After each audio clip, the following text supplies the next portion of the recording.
Okay, guys, this table shows the cost, C, in cents, of mobile phone calls under the Oz Zone budget plan for calls of different lengths and T times. So here, I think important thing that you need to think about is the cents. It's not in a dollar, it's in a cents. So what does that mean? If we want to answer it in dollars, you probably need to do divided by 100 for dollars. Okay, so make sure you don't write it. Like for example, here right now, I'm looking at the table of values. 1 minute, okay, this is 1 minute. It's not $102. That's ridiculous, isn't it? 1 minute for $102. It's actually $1.02. That's all, okay? Because I divided by 100 and I converted to dollars, okay? But we kept it as a cents for the table values, okay? So keep that in mind. And another one I'm going to put it in is X and Y here, because we are quite used to using X and Y, not T and C and like that. So if I put X and Y, you feel a bit more confident, I believe. So the independent value is the X1, the top, okay? And then dependent is the Y value, which is the bottom one, which is the C, okay? So keep that in mind. Part A, find a linear relationship, okay? So straight away, it's asking you to find the equation here, linear equation, okay? In the form of C equals MT plus C. M is our gradient and C, little c, is our y-intercept. Okay, so if you look at the table of values here, we did something like looking at the patterns, how it grows in the t values and how it grows in the c values. With that, we could find the gradient, rise over run, because there was a previous question that was going up by 1 on the T and then going up by 5 on the bottom C. So we could say the gradient was 5 over 1, so therefore it's 5. You can't do that with this table of values, because if you look at the T values on the top, it doesn't go up regularly. It's going 1, 2, 5, 10, 15. It's good if it's regularly growing. Then you can use that as your gradient. Okay, so even though on the bottom, the C values, capital C values, it goes up by 102 and 182, 422, which is like first one, 102 to 182 is like 80.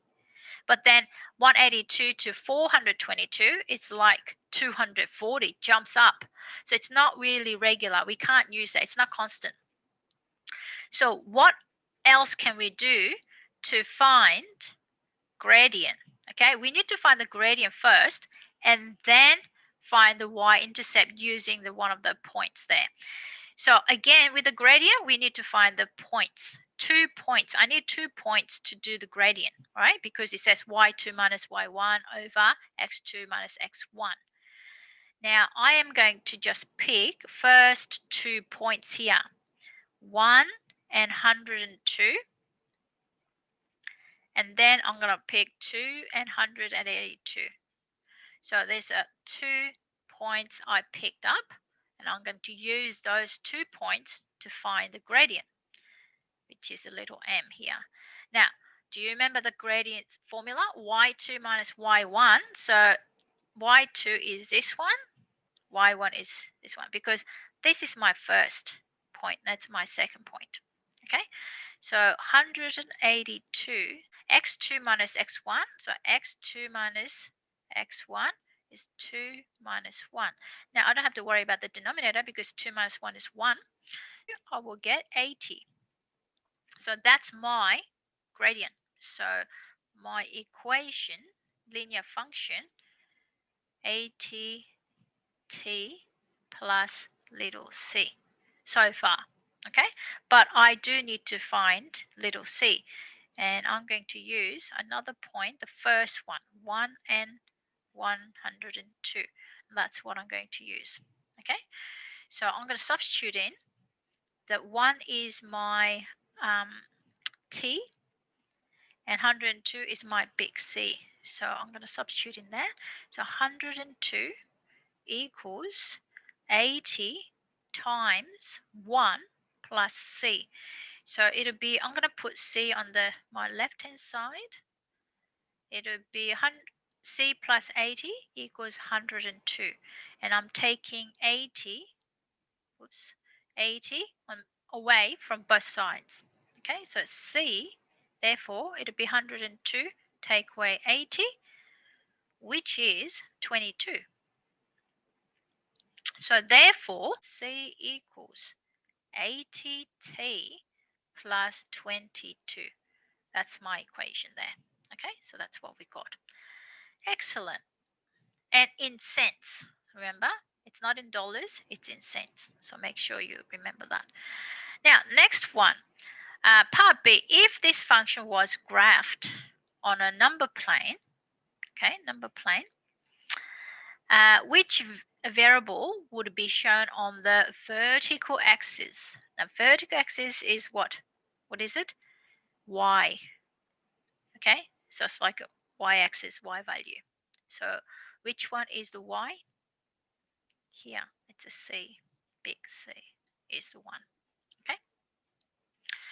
And part C, use the relationship you found in part A. Now, when there's a relationship, it's just the equation, just looking for equation. So we found the relationship, the equation is C equals 80t plus 22, wasn't it? Okay. And to calculate the cost of an 18-minute call. So what does that mean? 18-minute. So that means that t equals 18, and we have to find the cost, capital C, question mark. Okay, so what are we looking for? We're looking for the capital C, and the time was 18 minutes. So I'm going to substitute in that. C, I don't know, 80 times 18 plus 22. It's 1,462 cents. Okay, so you put all that in your calculator, 80 times 18 plus 22, you get 1,462 cents, not dollars, cents. So we want to convert that to dollars. You divide it by 100, so you get $14.62. Okay, so be careful with the units, what they're given to you. All right, next one, D. What is the vertical intercept? This word keep coming up. It's a general term for y-intercept, guys. Y-intercept. We're looking at y-intercept, isn't it? So vertical intercept equals y-intercept, okay? Which is, it's a little c, little c, which is 22. Like if you look at the equation here, that's like our little c, isn't it? 22. So that means it's the starting cost of call when t equals 0 time in cents. So that's how much it's going to cost, 22 cents. Like even before even starting to call anyone, 0 time, you have to pay 22 cents. Okay. Ooh, I put the E as a bit of a red star there because it is a bit tricky. So what does the E say? If a phone call is extended by 3 minutes, by how much would its cost increase? Okay. Okay, so 3 minutes extended.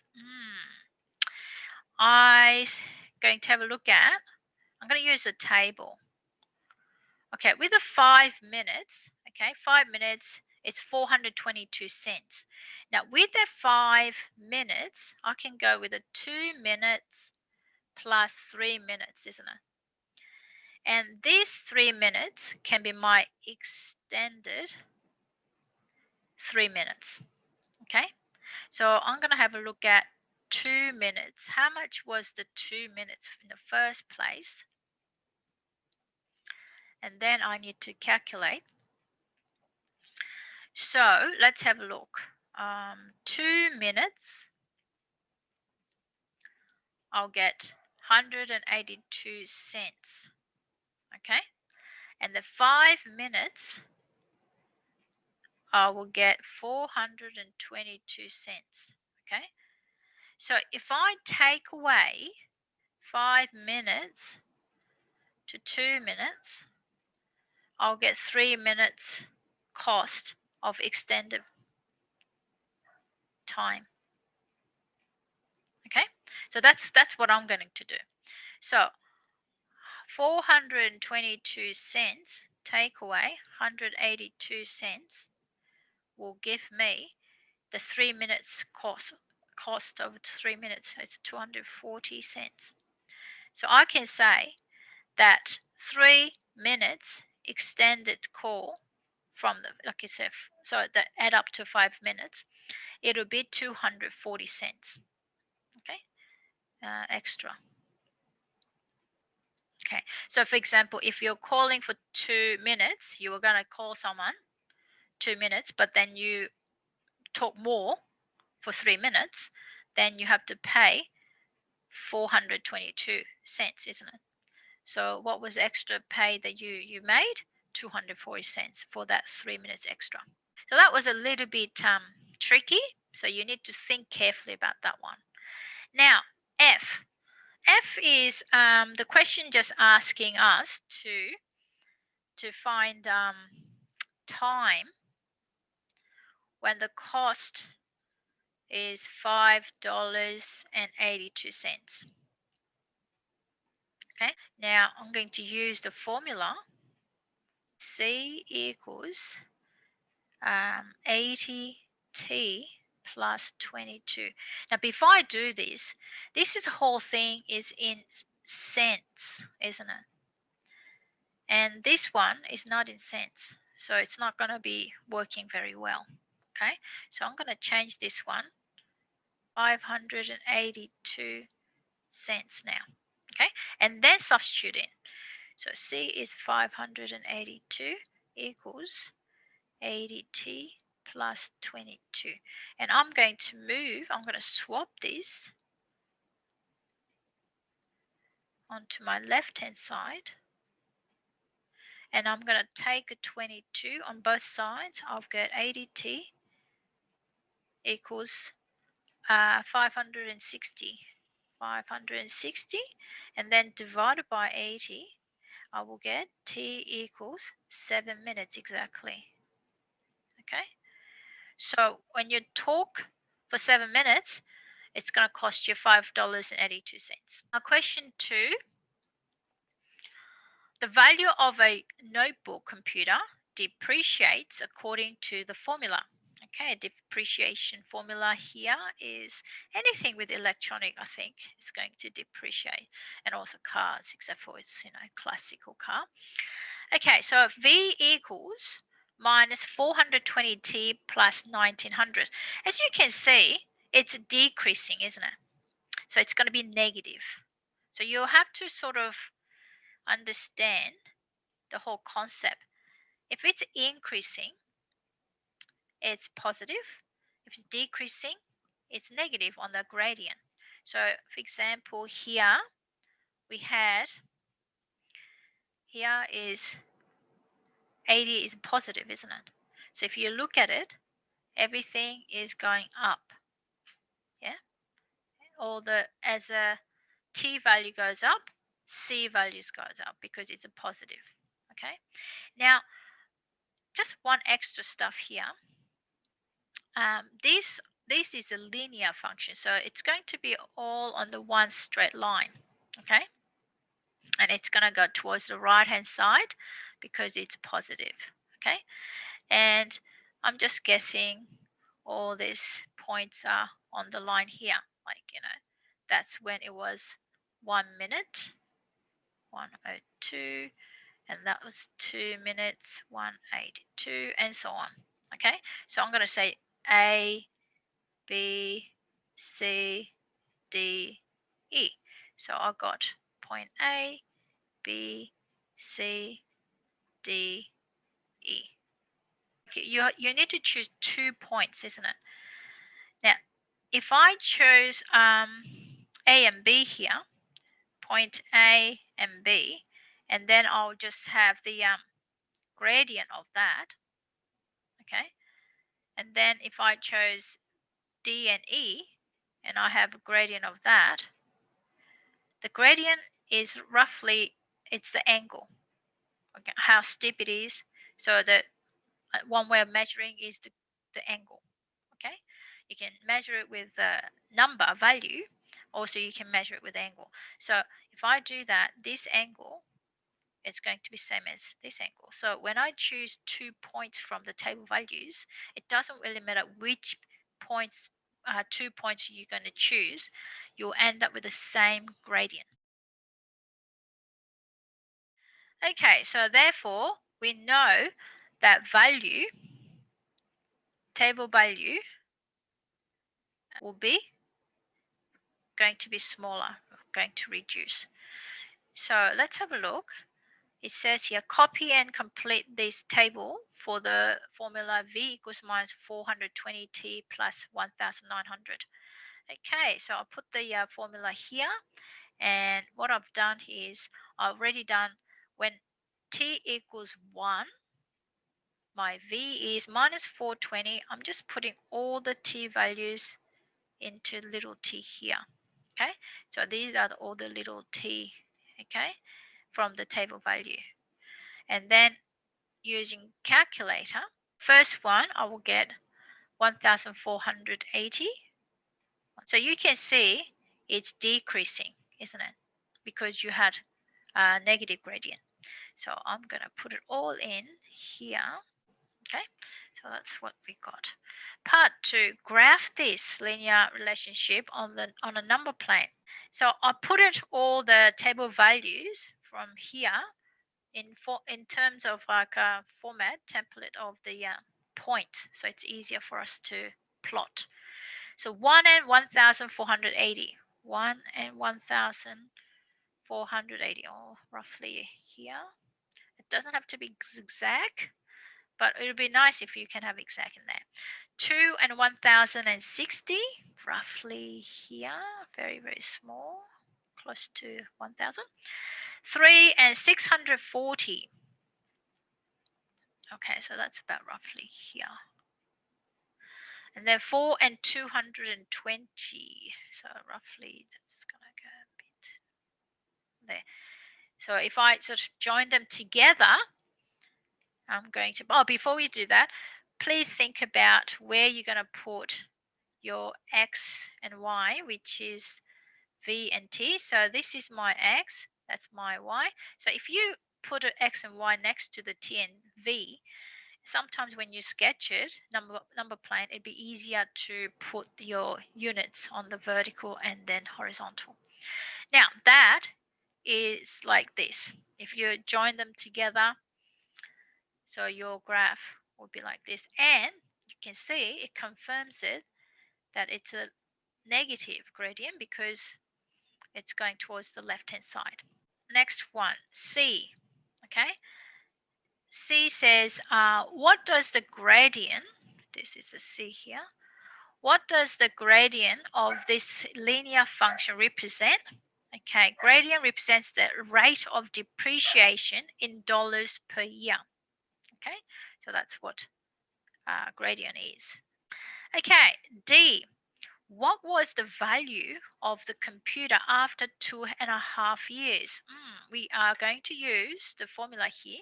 So we want to know V, okay, when T equals 2.5. I'm just going to put it in a decimal.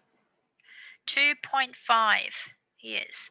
So I'm going to calculate this.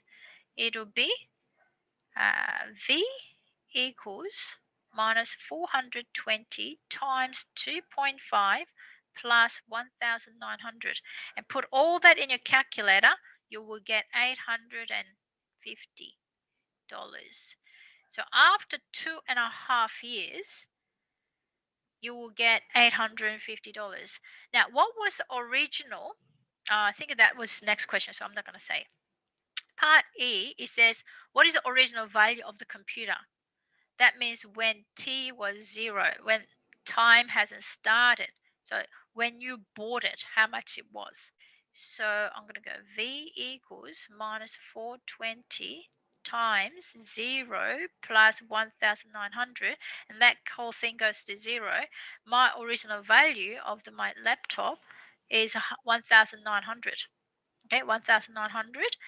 And after 2.5 years, it'll go down to 850.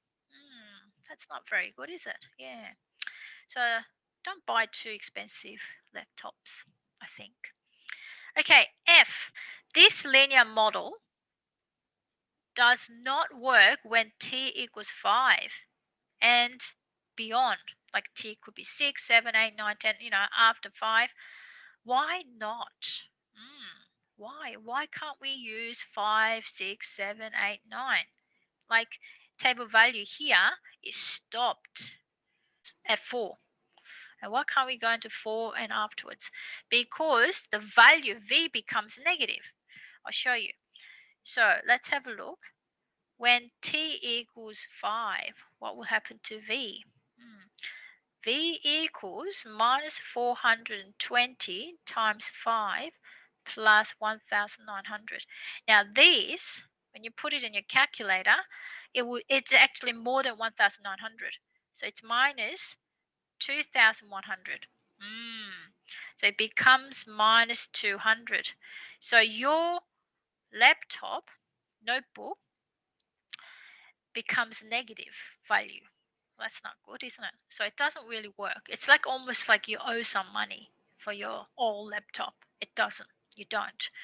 So the answer is why it doesn't work, because V, the value, the depreciation value becomes negative. So it doesn't make sense. I think G, you have to find how long will it take the actual value becomes nothing, 0.